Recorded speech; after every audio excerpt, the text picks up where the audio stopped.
Two black professors created a curriculum around the Montgomery Riverfront brawl. But are the people who actually need the guide open to its lessons? Plus, what's on your holiday watch list? We'll give you a sneak peek of the movies you definitely want to see over the next few weeks. And the holidays can be a time of joy with your friends and family, but it can also bring on a lot of stress. We'll look at ways to practice mindfulness and pour into yourself and into others.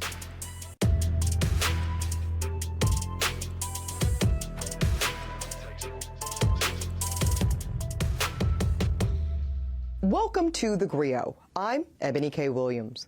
We all remember the images from that infamous day in Montgomery, Alabama, back on August 5th. Now, what should have been a simple request, right, from a man working the dock turned into an all-out brawl, and it was captured on video for all to see.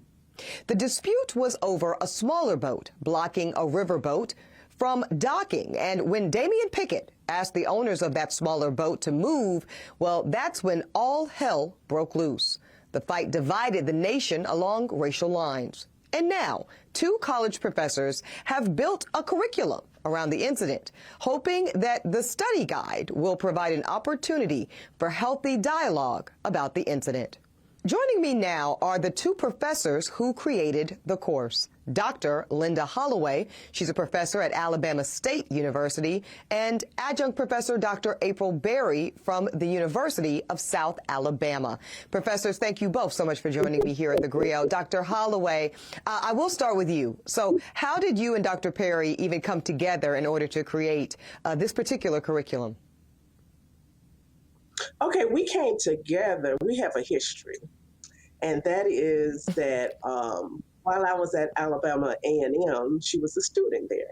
And so we have worked together on several different projects.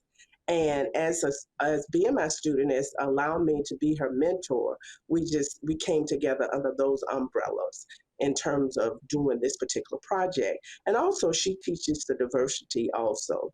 And so that collaboration was already in existence.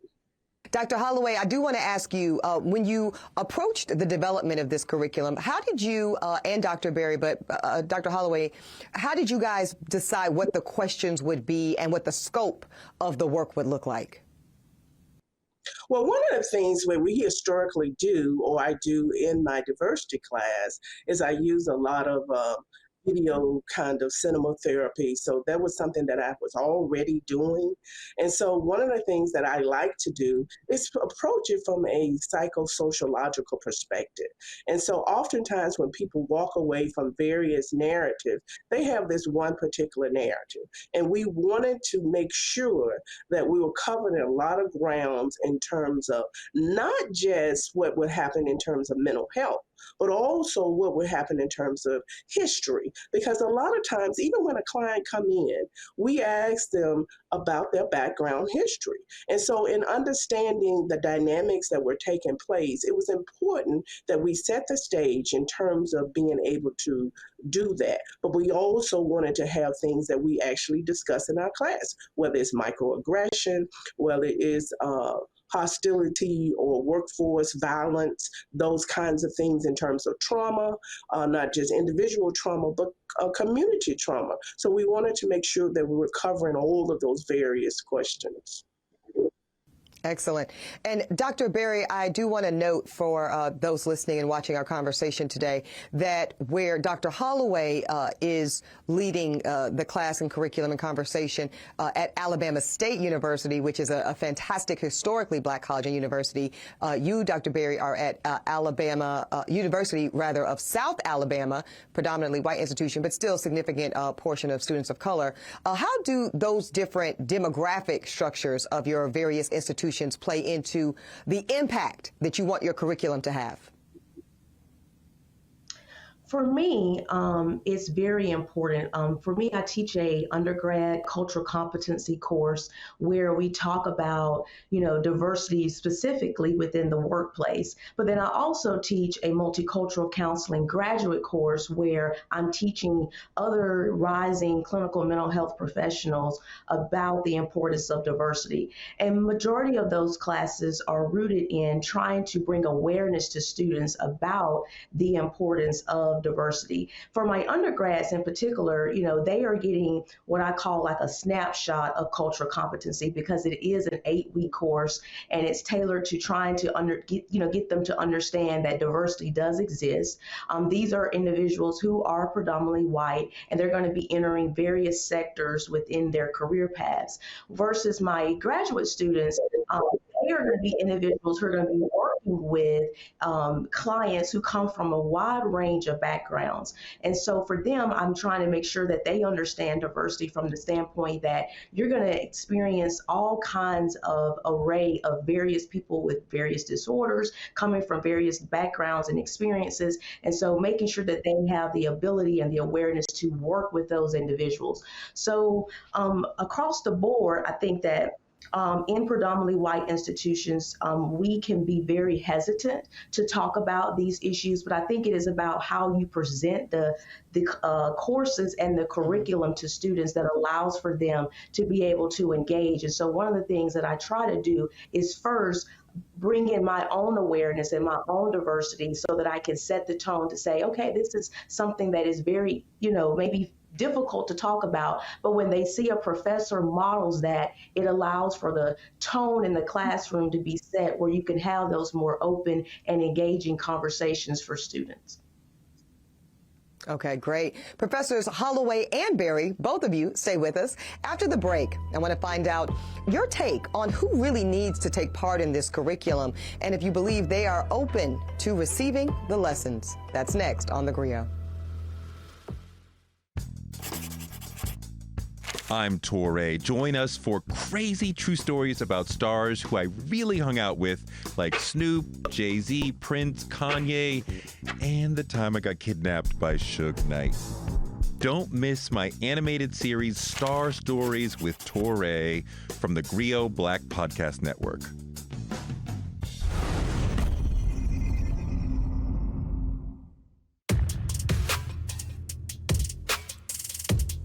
Everybody's yelling, could y'all move y'all boat? By the captain's order, we got off and moved the boat. 4 steps to the right, that's it.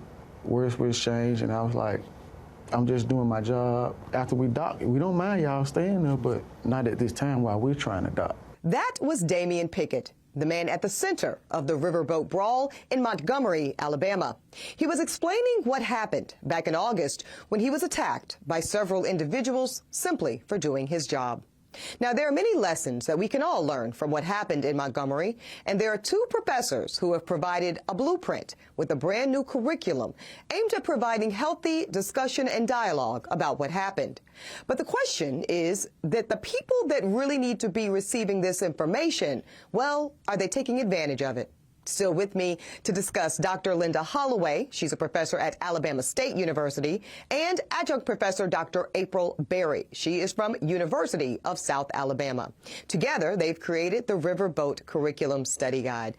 Dr. Berry, I do want to ask, some are wondering, right? This is a great curriculum. It's seizing a historic moment in real time, and it's transitioning it and translating it, rather, to academia in, I think, a really powerful way. But is the right audience getting the memo? Is this intended, though, for the culture and Black Americans generally and specifically, or is the intention for this to be for people beyond just the Black identity? And really the ones that started the brawl. Many people are wondering that specifically, Dr. Berry. Absolutely. Great question.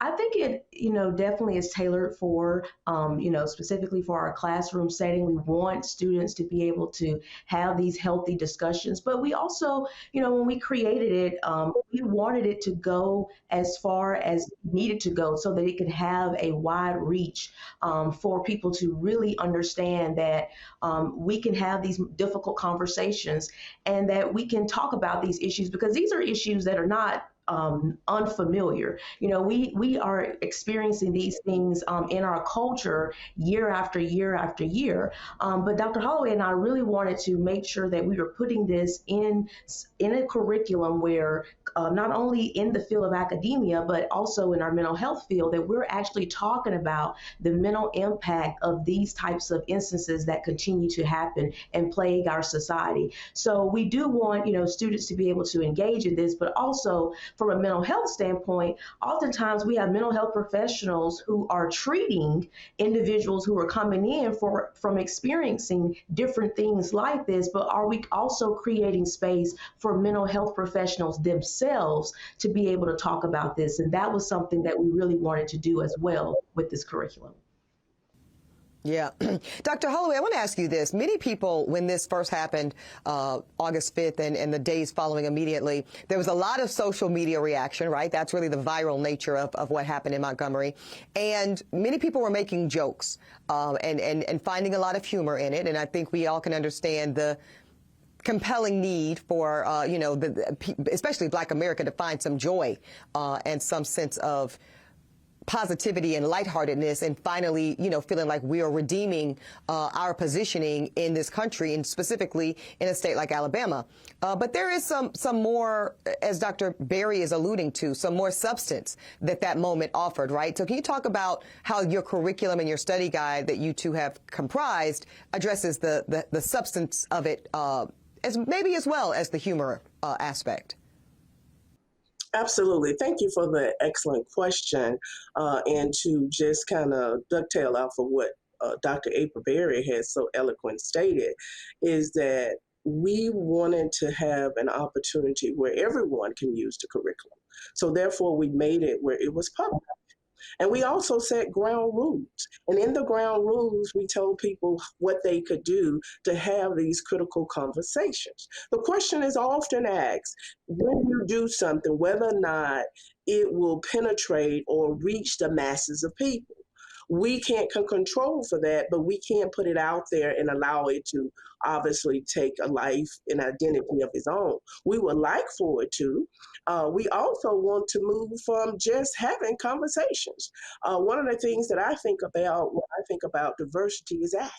It's first acknowledge. I used to go and do a lot of awareness workshops, and I said, people are aware that this is happening, but we got to acknowledge that this is actually taking place. C, have critical conversation. T, how do you use your time and talent to make a difference? And so even if I can't impact someone maybe in Alaska, but I'm speaking with my students who can also have the same kind of conversation with someone else, and it continues. So it's not just a conversation where people are, as you mentioned, having fun or whatever, but also humor has been a way that African Americans utilize to cope with some of the worst kind of things. Even as it's comedy, even when we talk about maybe spankings or things that happen in our family, and these are very traumatic things, but we try to find a sense of humor in order to cope with it because of the reality or what is happening in our minds. We can't call it a phantom. It would just drive us crazy. We all will be bipolar and schizophrenic. Dr. Linda Holloway, Dr. April Berry, brilliant, brilliant, brilliant work. Thank you both for what you're doing. Up next, advice from a famous bartender to help take your next holiday party to the next level. Stay with us. You are watching The Grio.